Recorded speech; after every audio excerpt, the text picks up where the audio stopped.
Hello, welcome back to my channel, my dear friends, followers, and students. Today I am going to discuss present continuous tense. আমার grammar প্লেলিস্টে টেন্সের video already uploaded আছে। আমরা টেন্সের একটা first class করেছি এবং আজকে যেটা করব সেটা সেকেন্ড ক্লাস। আজকে আমাদের বিষয় প্রেজেন্ট কন্টিনিউয়াস টেন্স। আমরা দেখেছি যে each and every tense can be divided into 4 types. There are mainly 3 types of tense. প্রধানত তিনটে টেন্স আছে, প্রেজেন্ট, পাস্ট, ফিউচার, এবং প্রতিটি টেন্সকে আবার কি করা যায় না আবার 4 ভাগে ভাগ করা যায়। একটাকে বলা হচ্ছে simple or indefinite, next continuous or progressive, third perfect, and fourth is perfect continuous. তো আজকে আমাদের বিষয় যেটা প্রেজেন্ট কন্টিনিউয়াস টেন্স। আমরা ভাষাটা দেখেই বুঝতে পারছি যে কন্টিনিউয়াস কথার অর্থ কি না, কোনো কিছু কাজ যখন কন্টিনিউ চলতে থাকে এবং সেটা কোন কালে না প্রেজেন্ট টেন্স। প্রেজেন্ট মানে কি বর্তমান। তাহলে আমাদের যদি ফার্স্ট ডেফিনিশন জানতে হয় সেটা কি হবে না, বর্তমান কালে কোনো কাজ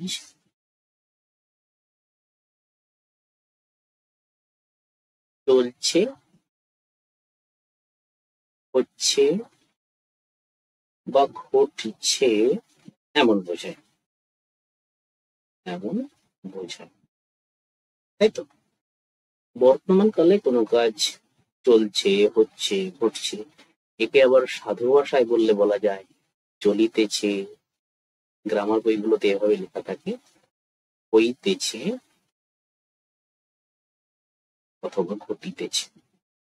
বর্তমান কালে কোনো কাজ হইতেছে, চলিতেছে বা ঘটিতেছে এরকম বোঝালে আমরা সেটাকে প্রেজেন্ট কন্টিনিউয়াস টেন্স বলি। আচ্ছা, বাংলা বাক্যে বাংলায় ক্রিয়াপদের শেষে, বাংলায় ক্রিয়ার শেষে কি কি যুক্ত থাকে? এই তেছি, তেছ, তেছে এমন শব্দাংশগুলি যুক্ত থাকে। ঠিক আছে, তাহলে প্রেজেন্ট কন্টিনিউয়াস টেন্স কি? বর্তমান কালে কোনো কাজ হচ্ছে, চলছে, ঘটছে এরকম বোঝালে প্রেজেন্ট কন্টিনিউয়াস টেন্স আমরা ইউজ করি। রুল কি? How to change sentence to present continuous tense. লেখার নিয়ম কি না, প্রথমে আমরা সাবজেক্ট বসাবো এবং তারপর সাবজেক্ট অনুসারে আইদার অ্যাম, ইজ, আর এই তিনটের মধ্যে যে কোনো একটা যেটা বসবে সেটা আমি বলছি কোথায় কি বসে। প্লাস কি হবে না, ভার্ব প্লাস আইএনজি, ভার্বের সাথে ING plus object plus rest মানে আরো যদি এক্সট্রা কিছু ওয়ার্ড থাকে। ঠিক আছে, তাহলে এটাই হচ্ছে রুল। কি কি না, সাবজেক্ট, তারপর আমরা অ্যামিজার বসাবো সাবজেক্ট অনুসারে, তারপর যে ভার্বটা থাকবে, যে কাজটা বলা হবে তার সাথে আইএনজি ফর্ম, তারপরে অবজেক্ট, কমপ্লিমেন্ট বা আরো যদি এক্সট্রা কিছু ওয়ার্ড থাকে। আমরা এই অ্যামিজারটা কোথায় বসাবো না, আই এর পরে am, I am, we are, এটা ফার্স্ট পার্সন, সেকেন্ড পার্সন, এদিকটা সিঙ্গুলার এদিকটা প্লুরাল, এটা ফার্স্ট পার্সনে। তারপর ইউ আর, এটা ইউ আর, আমরা জানি এই দুটো ইউ, একটা সিঙ্গুলার একটা প্লুরাল। এখানে ইউ মানে তুমি, আর এটাকে আমরা যদি প্লুরাল ধরি তাহলে ইউ মানে তোমরা। You are, he, she, it, is watching, আর এদিকটাতে দে আর। এইটাকে কি বলা হয়? এটাকে থার্ড পার্সন সিঙ্গুলার নাম্বারের ঘর বলা হয়। মানে হি, সি, ইট বাদেও যদি কোনো নাম থাকে, যদি কোনো সাবজেক্ট থাকে যেটা সিঙ্গুলার সিঙ্গেল একটা বোঝায়, তখন আমরা তার ক্ষেত্রে ইজ লাগাই, এবং যদি প্লুরাল থাকে তাহলে দে হয়ে যায় এবং তার সাথে আমরা আর বসাই। একদম খুব সিম্পল। প্রেজেন্ট টেন্সের কয়েকটা জেনে গেলে, প্রেজেন্ট টেন্সে যে 4টা আছে জেনে গেলে অন্যান্য টেন্সগুলো ইজি, কিছুটা জাস্ট পরিবর্তন, অত ভাবনার কিছু নেই। দেখতে থাকো, সবকিছু ঠিক হয়ে যাবে। এরপর তাহলে আমরা কি দেখলাম না, বর্তমান কালে কোনো কাজ হচ্ছে, চলছে, ঘটছে, মানে হইতেছে, চলিতেছে, ঘটিতেছে এরকম বোঝালে আমরা প্রেজেন্ট কন্টিনিউয়াস টেন্স ইউজ করি। এবং তার লেখার নিয়ম কি না, তখন আমরা সাবজেক্ট বসাবো, তারপর সাবজেক্ট অনুসারে এম, ইজ, আর, তারপর ভার্বের শেষে আইএনজি এবং অবজেক্ট, রেস্ট, আরো যদি এক্সট্রা কিছু ওয়ার্ড থাকে। এরপর আমরা সরাসরি চলে যাবো এক্সাম্পলে। তাহলে আমি বলেছিলাম যে বাংলা বাক্যে ক্রিয়াপদের শেষে কি কি থাকে না, তেছি, তেছো, তেছে এরকম শব্দাংশ যুক্ত থাকে। আমি কাজ করিতেছি, এটা সাধু ভাষা। এখন আমরা এভাবে বলি না, আমরা কি বলি? করছি। আমি কাজ করছি, আই এম, এরপরে এম বসে আমি দিয়ে গেলাম, আই এম ভার্ব কি না কাজ করা, তাহলে আই এম ডুইং, কি করছি না কাজ, কাজ মানে কাজটি, I am doing the work. যদি এখন আমি এখন কাজ করি, যদি এখানে এখন থাকতো তাহলে ডুইং দ্য ওয়ার্ক না, ঠিক আছে। এরপরের এক্সাম্পল যদি লিখি, ছেলেটি নদীতে সাঁতার কাটছে, কাটছে, কাটছে মানে অ্যাকচুয়ালি কি কাটিয়ে দিচ্ছে, এটা সাধু ভাষা। এই টেন্স গুলো কন্টিনিউয়াসলি ইউজ করতে হবে, তবেই আমরা স্পোকেন ইংলিশে যেতে পারবো, তবেই আমরা কোনো রাইটিং লিখতে পারবো, তবেই আমরা কোনো আর্টিকেল লিখতে পারবো। এই টেন্স গুলোর সম্বন্ধে আমাদের খুব ভালো আইডিয়া থাকা উচিত, এই টেন্স গুলোর সম্বন্ধে আমাদের একদম ক্লিয়ার একটা আইডিয়া থাকা উচিত, যাতে কোথায় কিভাবে কি ব্যবহার করতে হয়, কোনখানে কোন টেন্স আর নিয়ম কি সঠিকভাবে, একদম ইজি ব্যাপার। টেন্স সম্বন্ধে একটা ভুল ধারণা আছে যে টেন্স কঠিন, অনেক কিছু মনে রাখতে হবে, এরকম কোনো ব্যাপার নেই। কয়েকটা রুল মাত্র, প্র্যাকটিসের মাধ্যমে সব হয়ে যায়। ছেলেটি নদীতে সাঁতার কাটছে, সাবজেক্ট কি ছেলেটি, তখন the boy,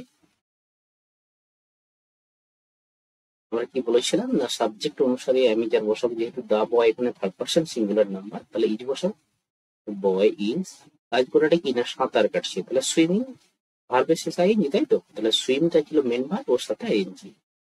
the boy is swimming কোথায় না নদীতে, ইন দ্য রিভার, ঠিক আছে। আর এক্সাম্পল, আমি এখন, আমি এখন অঙ্ক কষিতেছি, অঙ্ক কষছি বা কষিতেছি,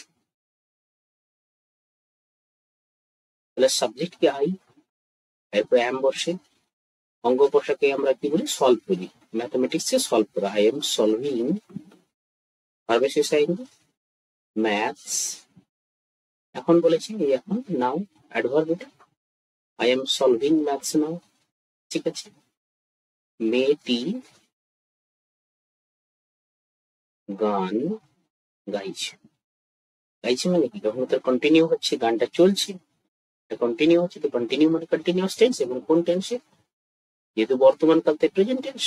মেয়েটি গার্ল, ইজ বসব ইজ, সিঙ্গিং গান গাইছে, শুধু গাওয়া ইংরেজি সিঙ্গিং, কিন্তু গান ইংরেজি song, girl is singing song, তবে এর আগের দিকে আমরা আর্টিকেল লাগাবো, girl is singing a song. মেয়েটি, মেয়েটি এটা যদি একটি গান গাইছে বলি, তাতেও এখানে আমাদের এ বসাতে হবে, যদি নাও থাকে তাতেও আমাদের এ বসাতে হবে, কারণ কি না এখানে আর্টিকেল একটা যে ইনডেফিনিট আর্টিকেল সেটা এখানে দিতে হবে, the girl is singing a song, ঠিক আছে। আরো, আমি আম খাচ্ছি, আমি আম খাচ্ছি, I am eating a mango, I eating mango. এই এটা তারপরে মনে প্রশ্ন হতে পারে, যেহেতু এখানে একই নেই তাই আমরা এখানে mango, I am eating mango, কিন্তু না, এখানে যদিও বলা না আছে যে এখানে একই আম বলা নেই, তবু আমাদের কি আনতে হবে। সেটার প্রমাণ কি আছে, যেমন আমরা কিছু কবিতাতে দেখি, I will go with, I will go with my father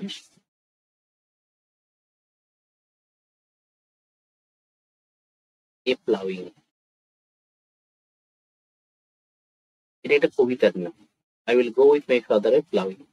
এখানে এটার মনে হয় কোনো প্রয়োজন নেই, কিন্তু দেওয়া আছে, তার কারণ কি না এখানে কিছু কিছু ক্ষেত্রে ইনডেফিনিট আর্টিকেলস কে বসাতে হয়, যদিও সেখানে না বলা থাকে, ঠিক আছে।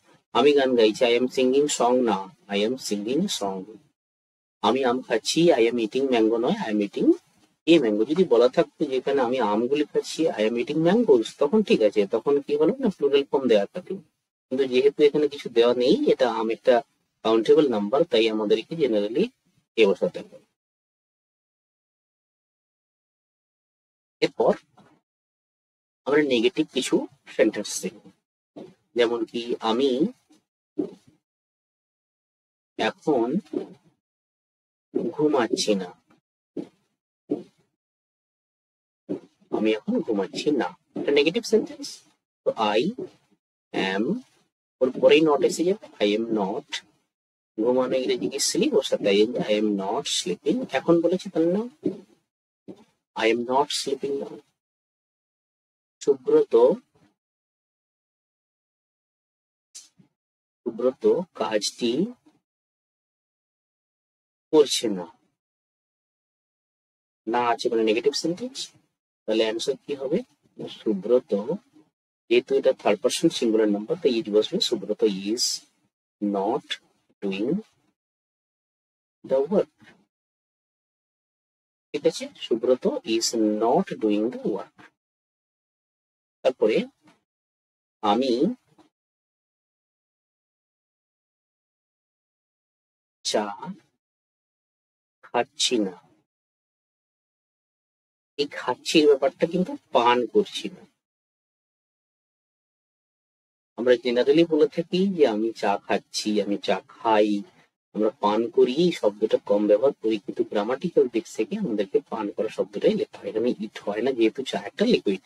আমি চা খাচ্ছি না, I am not taking tea, taking লাগানো হয় চা খাওয়ার ক্ষেত্রে, টেকিং গ্রহণ করা, ড্রিঙ্কিং করলে ভুল হবে না, তবে কি take tea, I want to take tea, I am taking tea, এটা খুব সুন্দর একটা সেন্টেন্স যেটা নর্মালি ইউজ হয়ে থাকে। তাই কিছু কিছু সেন্টেন্স আমাদের মনে রাখতে হবে যেগুলো কমনলি সব জায়গাতে ইউজ হচ্ছে। এই লিখে যে আই এম নট ড্রিঙ্কিং টি, তাতে ভুল কিছু না, তবে কি হয় না এখানে টির ক্ষেত্রে টেকিংটা ইউজ করা হয়। কিছু কিছু সেন্টেন্স কিছু কিছু নির্দিষ্ট জায়গায় সুইটেবল এবং ইউনিভার্সালি অ্যাকসেপ্টেড, তাই আমাদেরকে সেটা জানা উচিত। এরপর আমরা যেটা যাব, নেগেটিভ হয়ে গেল, ইন্টারোগেটিভ, প্রশ্নবোধক বাক্য। প্রশ্নবোধক বাক্য কিরকম হবে, জিজ্ঞাসা চিহ্ন তো থাকবেই। মেয়েটি কি স্কুলে যাচ্ছে, মেয়েটি কি স্কুলে যাচ্ছে, মেয়েটি কি স্কুলে যাচ্ছে, ফার্স্টে আমাদের অক্সিলারি ভার্বটা বের করতে হবে, যেহেতু মেয়েটি থার্ড পারসন সিঙ্গুলার নাম্বার, তাহলে is the girl going to school, is the girl going to school, question mark. ঠিক আছে, তারপর শিক্ষক মহাশয় কি ক্লাস নিচ্ছেন, শিক্ষক মহাশয় কি ক্লাস নিচ্ছেন, তাহলে টিচারের জন্য ইজ বসো, is the teacher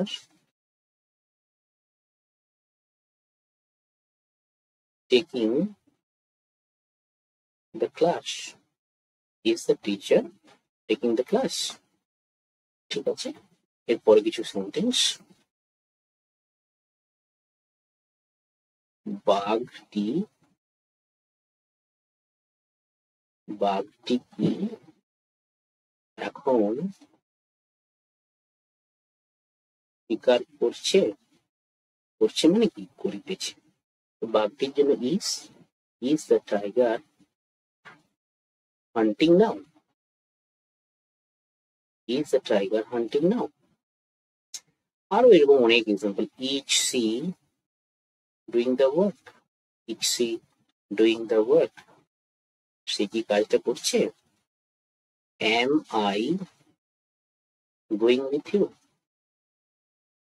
M I going with you, মানে আমি কি তোমার সাথে যাচ্ছি, আমরা কথা বলে থাকি, রে আমাকে নিবি তোদের সাথে, আমি কি তোমার সাথে যাচ্ছি, তোমাদের সাথে যাচ্ছি, am I going with you.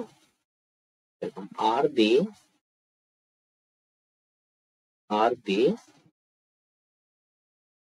Enjoying the picnic, তারা কি পিকনিকটাতে বনভোজনটাতে মজা করছে, এগুলো সব জিজ্ঞাসা, continuous tense, present continuous, present টেন্সের continuous form present continuous tense, এর আরেকটা নাম হচ্ছে প্রোগ্রেসিভ।